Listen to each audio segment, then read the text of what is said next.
حاجی جانم. دختر شما به نام بنده است یا نه؟ بله. عقد معذری بنده است یا نه؟ سندش به نام مخا یا نه؟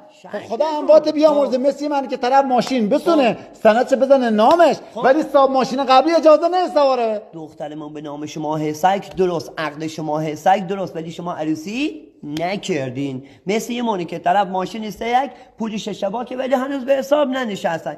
اصلا دخترمون مال شما ولی شما پولش بین بردارین برین. اون که پارکینگ اضافه نانه بخوام ماشین داخلش نگه دارن. شما پول بین بردار ببین اصلا اوراق کن بفروشی. حاجی مویسه سی استفاده شخصی اوراق کنم بفروشم چنه؟ آقا من این ماشین به ناممون نیست.